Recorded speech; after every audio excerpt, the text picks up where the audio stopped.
তো আজকে আমরা যাব কোচবিহার রাজবাড়ি। 2.5 ঘন্টা ট্রেন যাত্রার পর নিউ কোচবিহারে পৌঁছালাম।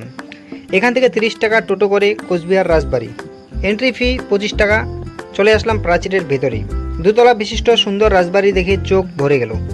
সো এ হচ্ছে ফ্রন্ট ভিউ, এপাশে rear view, left side view, আর এটা হচ্ছে রাইট সাইড ভিউ। আসতেই ফটো তুলতে ব্যস্ত হয়ে গেলাম। দেন প্রবেশ করলাম ভেতরে। এটা হচ্ছে দরবার হল। এখানে সেই সময়ের রাজা রানীদের ছবি, মূর্তি রাখা হয়েছে। কাঠের সিঁড়ি বেয়ে চলে আসলাম উপরে। এখানে অনেক ভিড়।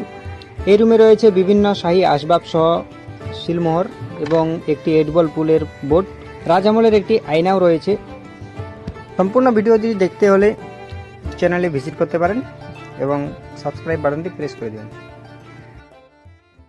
তো আজকে আমরা যাব কোচবিহার রাজবাড়ি। 2.5 ঘন্টা ট্রেন যাত্রার পর নিউ কোচবিহারে পৌঁছালাম। এখান থেকে 30 টাকা টোটো করে কোচবিহার রাজবাড়ি।